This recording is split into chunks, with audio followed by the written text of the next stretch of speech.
kanang gingharian lang. Gingharian na lang ang gipaabot. Wala na isikta nga lain. Wala na. Kaning gingharian sa Diyos, sa English pa ni, Kingdom of God. Oh. Kingdom of God gani. Mauna kani ang katapusan nga ipadala sa Ginoo din sa kalibutan. Wa na mosunod ani, wala na. Maong ang atong buhaton karon dili lang ta magaguba ng mga sikta. Dili na to gubo ng mga sikta kay kingharian naman na sila sa Diyos. Bisan pa ka ng Iglesia ni Cristo, kingharian na sa Diyos. Sa Badista, kingharian na sa Diyos. Katoliko Romano, kingharian gapon. Pero kinahanglan magsinabtanay ang tanan. Makasabot nga magsuon dahil ang tanan ng mga sikta. Ang atong common denominator ana mo ng Kingdom of God. Wailain, the government of God, ang common denominator. Walay sikta nga labaw ana, wala. Bisan ang Katoliko Romano, tibok ng kalibutan sila. Dili mo labaw sila sa gingharian sa Diyos. May kumo na to. Kanang gingharian sa Diyos, ingon ba na sa gobyerno sa Pilipinas? Kanang atong gobyerno, muna'y common denominator. Common. Bisa kung saan sikta sa Pilipinas, under sa government of the Philippines, hindi kay mulabaw sila. Kung ang tanang mga pastor, tanang pangulo, paludhon o bildo sa presidente, dili na makadili. Kay after sila sa presidente sa Pilipinas. Kung ang hitsura sa gobyerno sa Diyos, under ang tanang sikta, under anong gobyerno sa Diyos. Wala na ilaing matukod pa sa gobyerno sa Diyos, kanina lamang.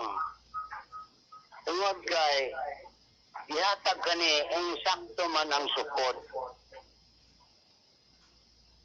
Sabi mo kung gingharian ang atong istoryahan, adto kita magsugod sa Israel. Ayaw kong pagsugod sa Pilipinas.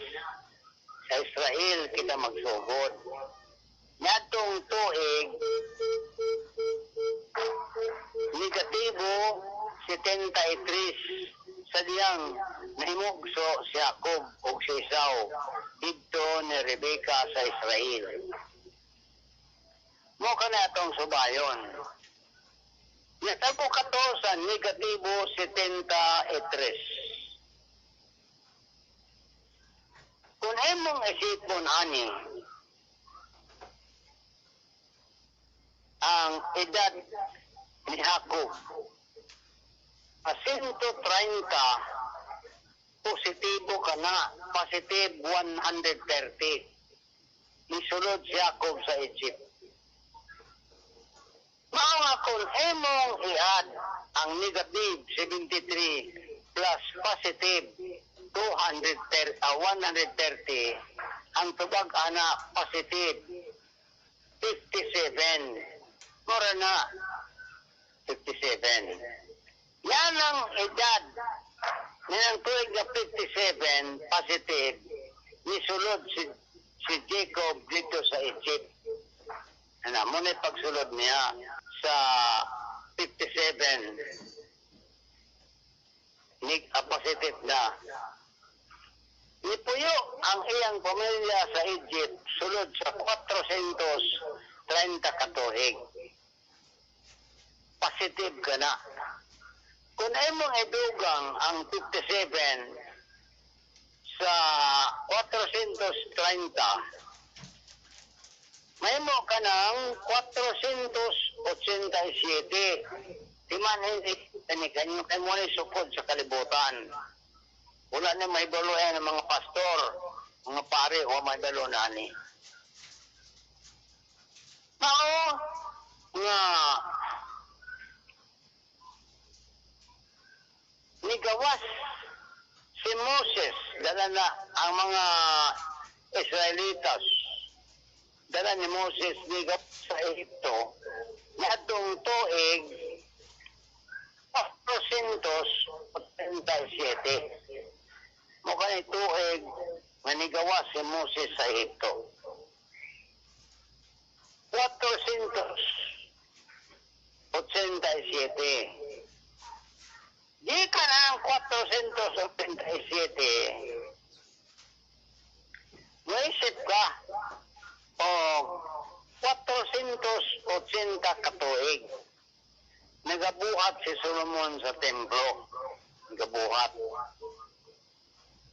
Sa ato pa kung himong idugang ang 480, diya sa 487, naitabo ang pagbuhat ni Solomon sa templo yadtong 967 dito siya magbuhat sa templo.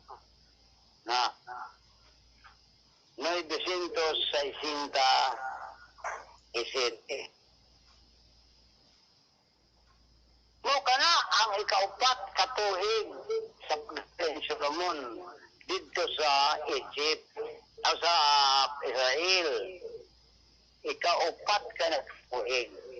Sa ato pa, kay subtract manimo ang upat gikan sa 967, nagsugod si Solomon paghari dito sa Israel. Yan ang tuig 963. Dito siya magsugod paghari. Naghari siya sa Israel sulod sa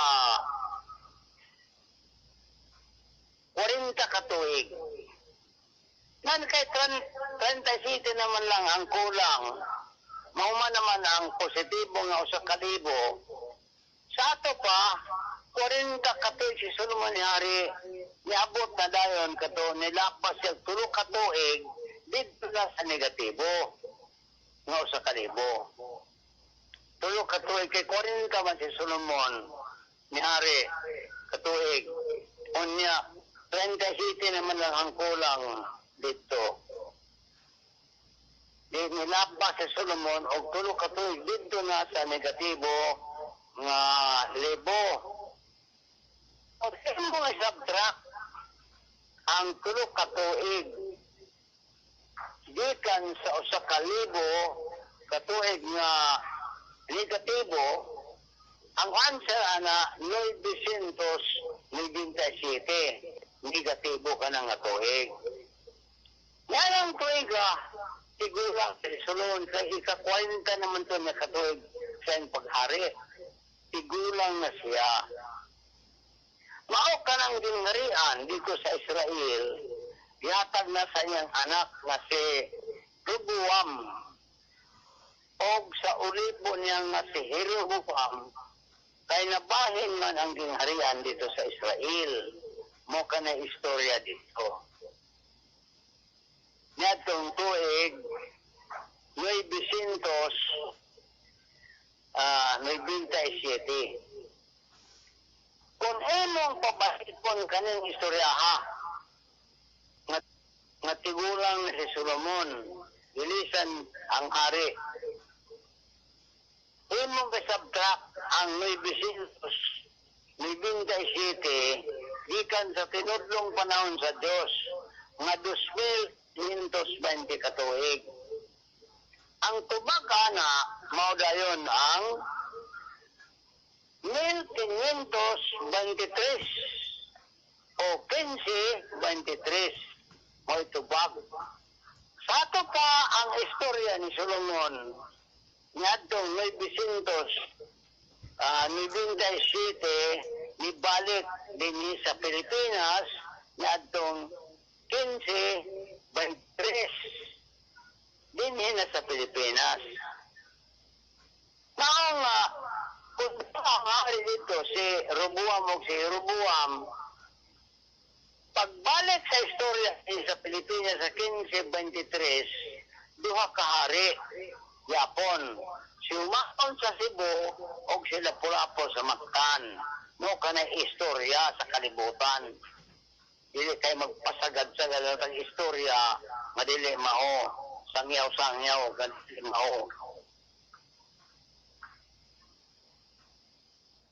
Sa ato pa, naitabo sa 1523. Mao nga nahimong Kristiyanos ang Pilipinas sa 1521.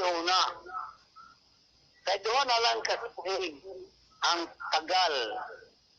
Ihatag na ang gingharian, kay gihatag man ang gingharian sa 1523. Doon katuig gikan sa 1521.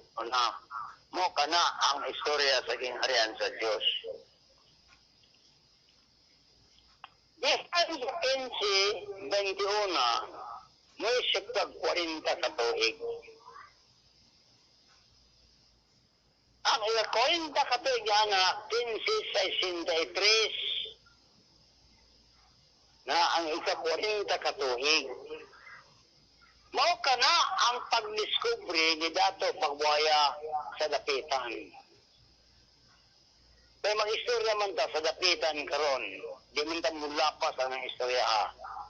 Nadiskubre ang Dapitan sa 1563, 40 katuig gikan na 1523. Nadiniya dahil si Dato Pagbuhay sa Dapitan.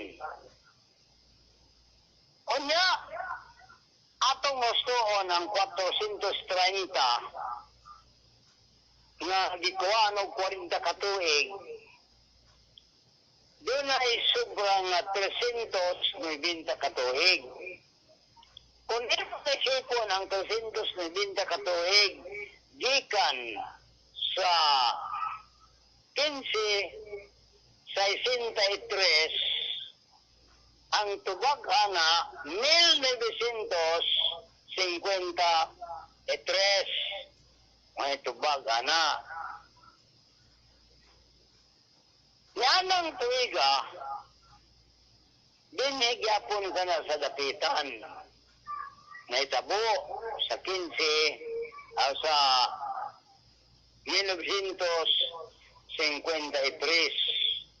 Gikan sa 1953, mo isip kagpulo katuig. Naitabo ayon nga itong 1963 na kanang Dapitan gihimong syudad na gipirmahan ni Presidente Magapagal o kanay sukod sa kalibutan. Musip ka og laing nga pulo katuig gikan sa 1963, mabot tayo ng 1973. Yanang tuiga, gihimo nga balaang syudad ang Dapitan nga gipirmahan ni Presidente Marcos. Siya gay nagpirma ni ani nga balaang syudad na ang Dapitan. Mao nga nahimo ng balaan gyud hangtod karon. Shrine City na ang Dapitan. Nganuman, kay plano na kini sa Dios dinhi sa Mindanao nga mao ang Dapitan City. Dapitan Shrine City. Gikan sa 1973 nga nahimo lang ang syudad ang Dapitan, moisip kag 40 katuig. Mabot dayon ang 2013 nga kanang adlaw sa Nobyembre 21 morang adlaw kana pagsulod ni Dato Pagbuaya dinhi sa Dapitan itong tuig nga 1563, Morang Adawa, 21 sa Nobyembre 2013 na nga din sa dapitan di sa ulog ang pagdiskubre ni Dato Pagbuaya. O kadto nga istorya ha. Istorya lang tagikan sa 450 isaulog ang pagdiskubre sa dapitan. Pero wala na to itibuok pag-istorya na kanang pagdiskubre sa dapitan gisilibrar ka na sa 2013 kay dili man mahimo na dili sinukod ang mga buhat sa Ginoo. Buhat niya kani sa Ginoo. Ang plano sa Dios dito pa magsugod sa Israel niabot na sa Dapitan City. Manang ay mo ka balaka ngano nga gisinglit nako kani uban sa akong mga tinunan nga Dapitan City maugad ang lugar nga magasugod ang gingharian sa Diyos sa tibuok ng kalibutan.